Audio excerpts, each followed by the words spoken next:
You're on CYInterview. Good morning.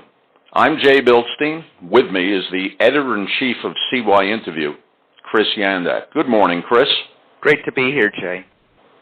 Well, you know, Chris, this morning on CYInterview we have two extraordinary guests. They're both individuals of high achievement, one being a medical doctor and scientist, the other a neuroscientist. We welcome back to CYInterview Dr. James Hildreth, the president of the Meharry Medical College. Dr. Hildreth's curricula vitae is nothing short of extraordinary. He received his degree in chemistry from Harvard, magna cum laude. He's a Rhodes Scholar, receiving his PhD in immunology from Oxford, and he received his medical degree from Johns Hopkins, having done a postdoctoral fellowship in pharmacology along the way. He's an immunologist and a preeminent HIV/AIDS researcher, and in fact, if I continued to list his accomplishments, we'd have time for nothing else this morning. I'd like to add that along with Dr. Anthony Fauci, I believe Dr. Hildreth's presence in the national media has served the public extremely well during this coronavirus pandemic. With Dr. Hildreth, we have with us Dr. Kristen Willeumier. Dr. Willeumier is likewise a person of incredible achievement, having received a bachelor's degree in psychology from Boston College, a master's in physiological science, a master's in neurobiology, and a PhD in neurobiology, all from UCLA. She's also an NIH fellowship. She also received an NIH fellowship from the National Institute of Mental Health. Her accomplishments and kudos form a long list, and on December 29th, her book, Biohack Your Brain, will be out. Dr. Willeumier has been a contributor and multiple-time guest on CYInterview, and we're extremely appreciative of that. Dr. Hildreth, good morning. Good morning, Jay. Pleased to be with you again. Great to have you here. Dr. Willeumier, good morning. Good morning, gentlemen. Jay and Chris, always a pleasure to be with you. And Dr. Hildreth, a pleasure to meet you. You as well. You know, for years, a now debunked story circulated, I believe it still circulates online, what doesn't, about how during the space race NASA spent millions of dollars to develop a pen that could write in a zero-gravity environment. The claim was that they ran into all kinds of difficulties in getting the job done. Meanwhile, the story continued that the Soviet Union gave their cosmonauts pencils. Problem solved. As I mentioned, turned out the story wasn't true, but it does illustrate a point that at times a simple answer can solve a complex issue.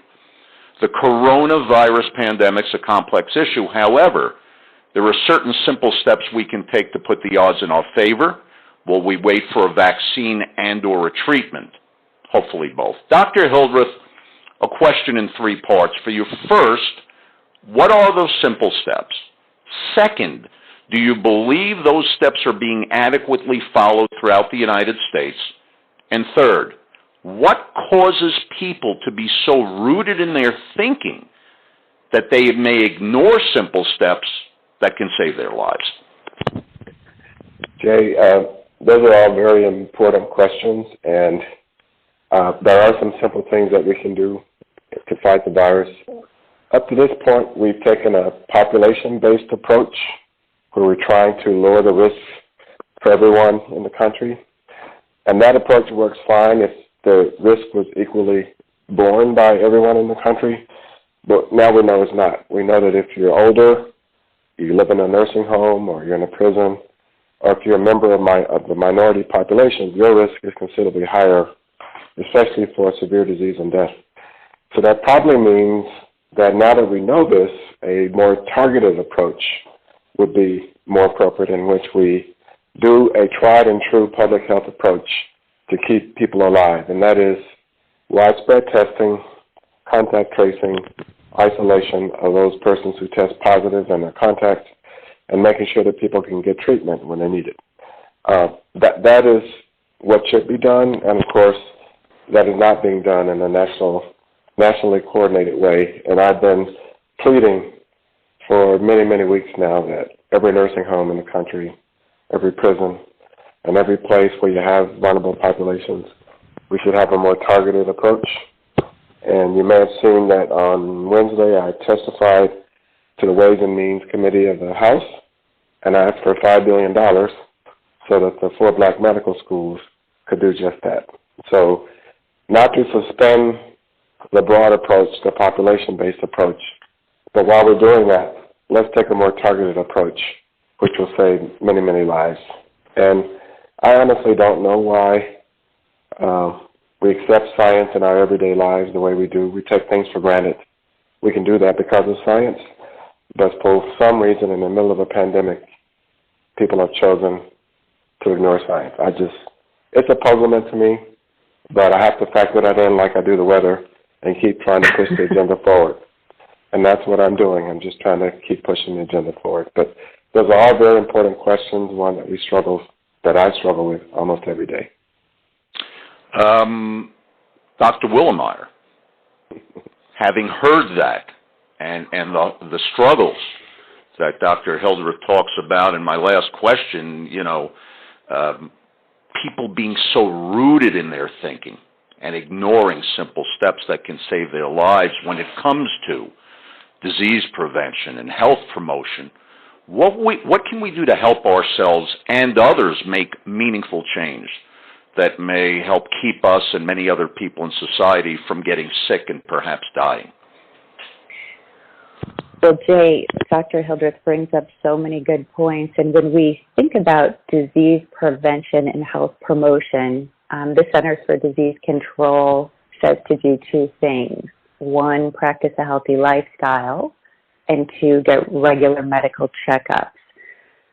So to the first point in practicing a healthy lifestyle, I just want to share last month there was an impressive study that was published in JAMA Internal Medicine entitled The Association of Healthy Lifestyle with Years Lived Without Major Chronic Diseases, where the authors tracked over 116,000 participants over the course of 15 years and showed that adopting certain lifestyle habits were associated with a lower risk of mortality and gains in years of life with no major chronic diseases.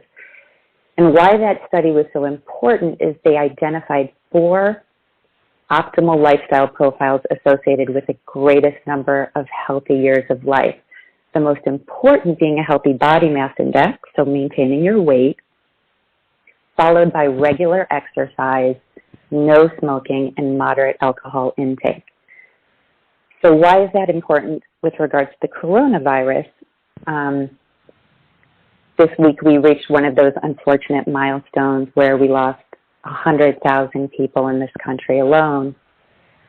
We are a country with 5% of the world's inhabitants, but we account for 1/3 of the lives lost worldwide due to the pandemic. And as Dr. Hildreth said, the greatest risk being to those over the age of 65, those in nursing homes, prisons, those who are in minority communities.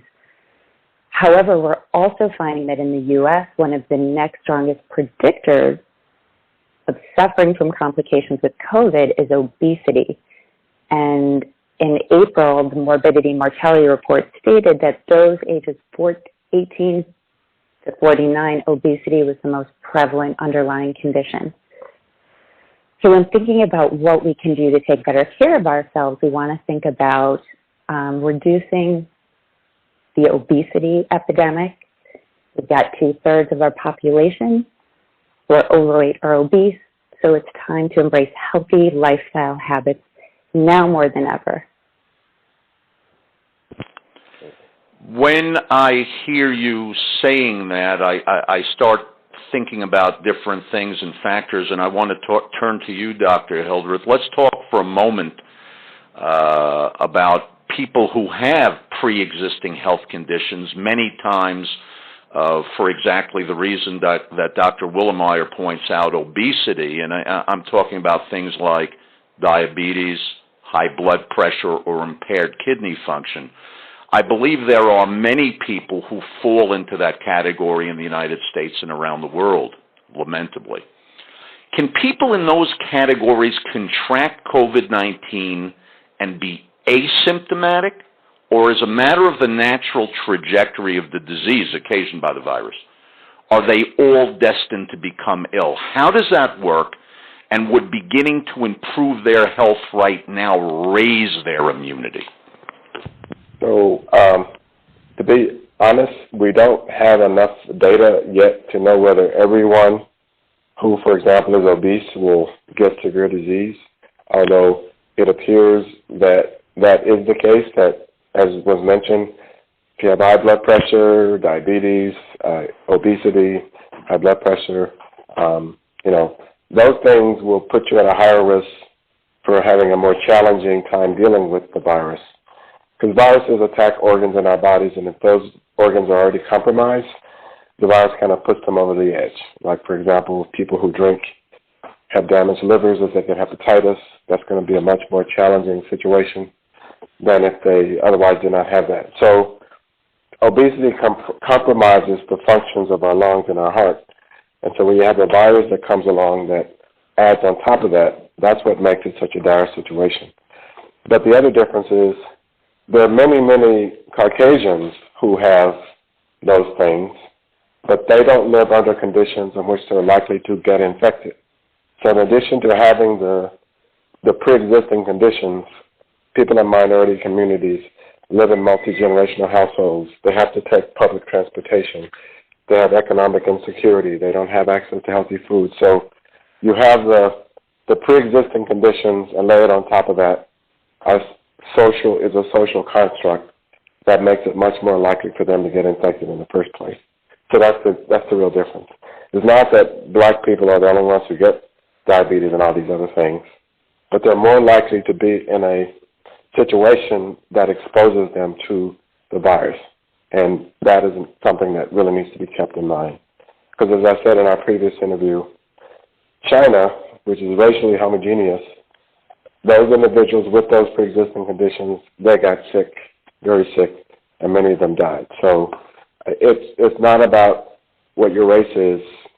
It's about having those conditions and being likely to get infected. So it's a double challenge for minority communities.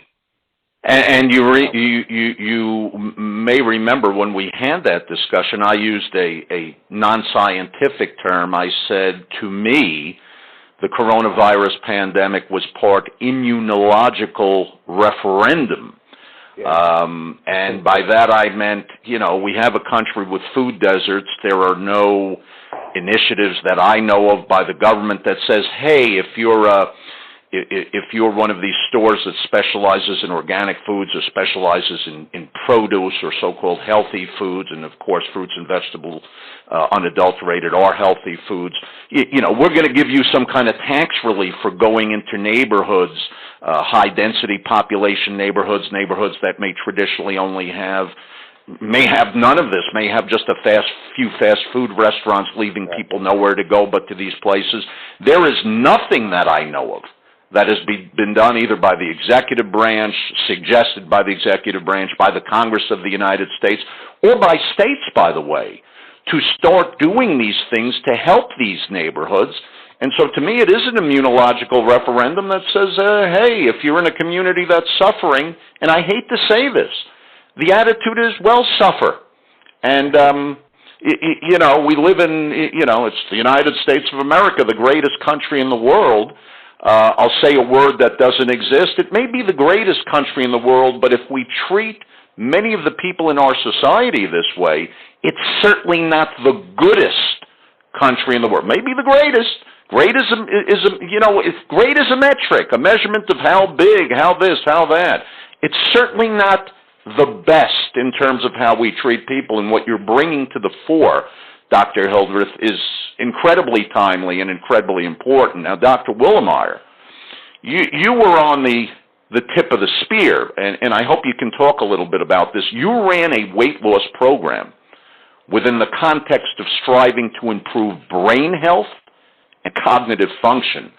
From what you saw in your program, did you see an improvement in blood sugar, blood pressure, kidney function, and these type of metrics? And do you believe the kind of program that you ran, and if you could talk a little bit how you did and who you did it with, could this be replicated throughout the country?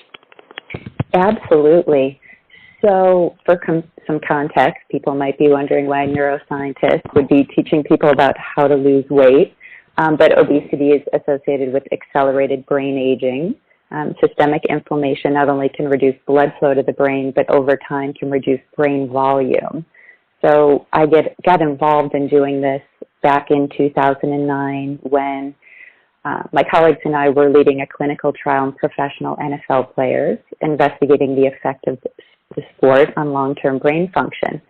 So we studied a group of 100 athletes, and in that population, 48% were overweight or obese and struggled with other health complications, including depression, cognitive impairment, and sleep apnea. We offered the opportunity to teach them about living a brain-healthy lifestyle and what we called a brain-directed weight loss group. So not only were the participants able to lose inches off their waistline and pounds on the scale, but were able to reverse metabolic syndrome. And with regard to the lab values, as you had brought up, we were able to stabilize their blood glucose levels, hemoglobin A1C, improve insulin sensitivity, which of course helped to reduce type 2 diabetes. We improved their lipid profiles, decreased systemic inflammation, which helped with joint pain. And we were able to help them maintain healthy blood pressure, which reversed hypertension. So the weight management also resulted in improvements with sleep apnea and their mood. So not only were we helping them to lose weight, but also inspiring them to do it in a way that supported healthier brain function. That particular group went so well that I continued teaching it in our psychiatric clinic for several years later. So we like to think about weight loss and obesity as also an issue in dealing with brain health and improving cognitive function. So, to your point, I think, one thing that I'm really inspired to do is help people to think more about their brain health and their cognitive health when they're making these lifestyle choices. And during a time when we're in a global pandemic and we're looking at these other health issues that are increasing our susceptibility or vulnerability to COVID-19, I'm hoping it's a time that people are more inspired or empowered to think about their food choices and their lifestyle choices. Coming off of that, Dr. Hildreth, if people right now who, especially these very, very impacted and afflicted communities, if there were programs right now that began to help people to lose weight, make better food choices, get the food there that would help them make the better food choices, do you believe that in short order it could begin to raise immunity, or is this such a long process that it's not like somebody starts to make better choices and in 30 days their immunological system has improved? Is it a very long-term thing, or might we see something promising in the short term?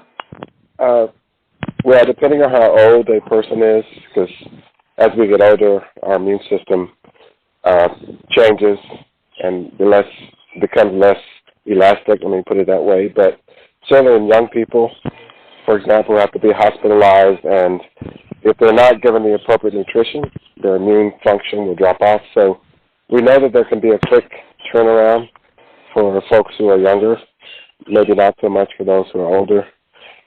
I think we have to take a multi-generational approach to this, because if you start early and put those habits into young people of eating healthy and being physically active, that has lifetime benefits.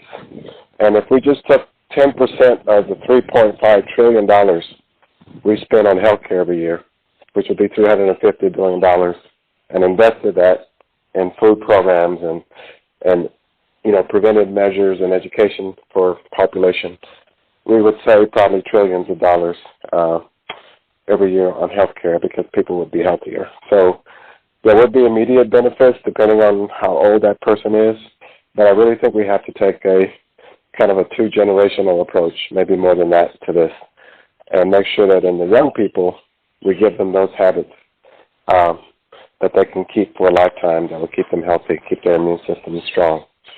So that's what I would like to see happen.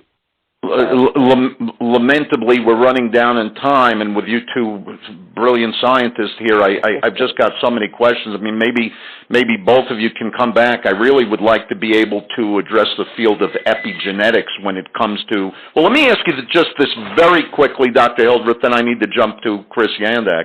I know he has an important question. Dr. Hildreth, where are we right now in terms of the science of the impact of this field of epigenetics, of affecting the way our genes express themselves within an immunological context? I think the science there is very exciting, and it shows clearly that what we eat, even the experiences that we have, and even where we live, can change our genes and how they're expressed because of the modifications that are made, because of those environmental influences. So it's a really exciting field. And, I think that even in neuroscience, there's a lot of exciting things happening there. So it's very exciting, certainly something worth spending some time on, that's for sure. And Dr. Willeumier, this is really where you've dedicated yourself, and we've discussed this. I mean, with the kind of programs you've been doing, and I mean, you've seen these responses with athletes who's really been through the ringer, these kind of changes in epigenetics or in genetic expression, no? Well, what we've seen is that not only that, you can see changes in perfusion to the brain, cognitive function when people adopt a healthy lifestyle, which includes, clean eating, cognitive training, getting out and exercise. It's really sometimes some of the very basic, simple, elegant ways that we can influence our health in such impressive ways. And I think, again, to the points that Dr. Hildreth was saying, we need to now start from a generational perspective and, having parents teaching their kids how to eat healthy and how to live more healthy lifestyle and to get out and be active daily can be really important in our long-term health and longevity. And again, those choices do impact our genes, and this is what's going to keep us healthy for a lifetime. And you know what, as you say that, and I made myself a promise, folks, and I'm going to break my promise. I promised myself I wasn't going to jump into anything political. Maybe this is apocryphal. I think that Socrates said the body of all knowledge is one. I'm not quite sure. Maybe I'm attributing it to the wrong philosopher. But when a man has a knee placed on his neck and he has a summary execution in the street while he's handcuffed, it makes me wonder how somebody can get out and get exercise in certain communities in the United States of America. When a person cannot go out and get fresh fruits and vegetables, it makes me wonder how this can be done. So quite frankly, Dr. Hildreth, you're doing God's work by getting up in front of Congress. And I don't know, maybe Congress needs to be shamed, but I don't know how many people in the United States know what it's like to be afraid to go out of their house, not simply because they will run into a problem with crime, but because they have to worry about what might happen to them from the authorities. Am I overstating, Dr. Hildreth? No, you're not, and I told another group the other day that could have been me on the ground, handcuffed face down with a knee on my neck. That all my degrees, all the things that I've done, none of them would matter because as far as those cops were concerned, I'm 6'3", former athlete myself, and a big guy, and that could have been me laying face down on the ground with a knee on my neck, and all those things that I've done. It doesn't matter. I love this country as much as anybody else, but I've tried my best to give back. None of that would have mattered, and that's the thing that bothers me the most. And I said this last time, until we truly value all lives the same, we're never going to be a great country, in my opinion. We're always going to be less than that because we're not taking the full potential of all those who could be contributing to our great society. And I have a 26-year-old son, and, I have to teach him how to navigate the world because of his blackness. I'm just... It's sickening. I'm sorry to interrupt you. I apologize, Dr. Hildreth. It's sickening. That's what it is.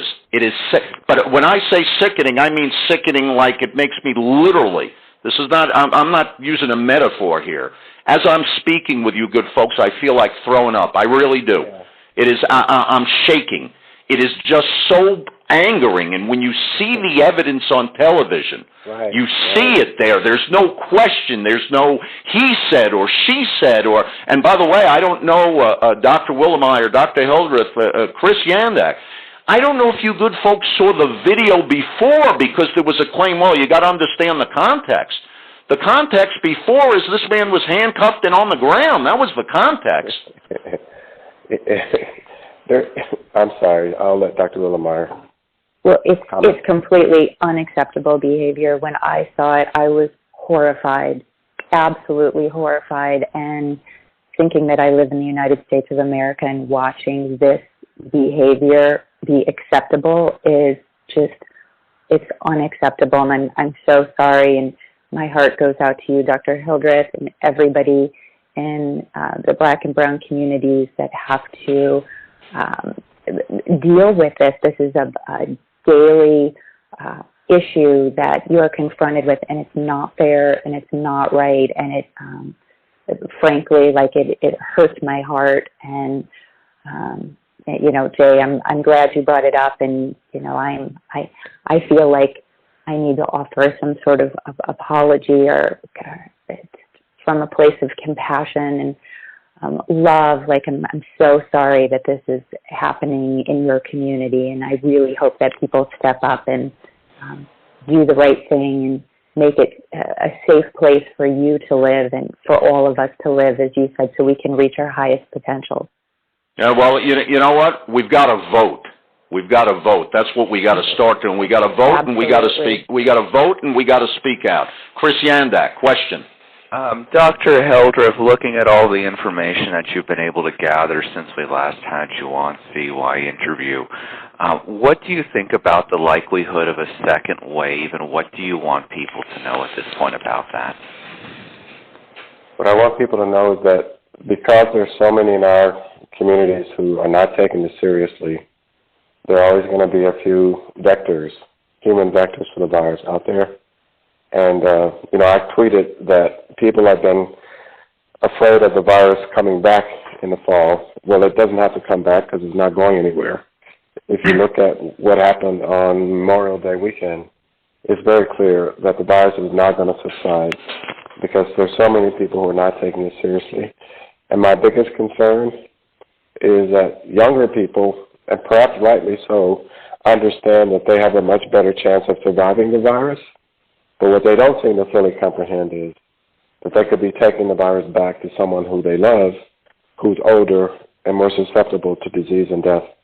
And that is a huge concern for me, that we can't act selflessly and do something that's going to save a life. Perhaps we don't even know who that life will be, but we're literally putting lives at risk by the things that we do, and it just makes me very sad.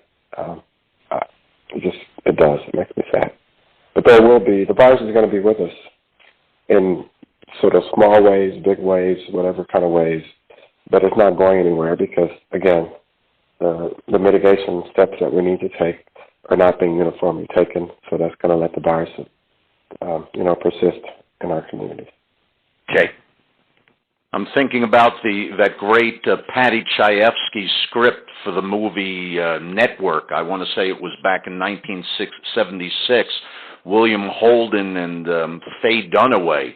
And I think it was, I can't remember the name of the actor who played, I think his name was Peter Beale. I'm not sure exactly, but the famous line, "I'm mad as hell and I'm not going to take it anymore." I believe the United States of America has to rise up.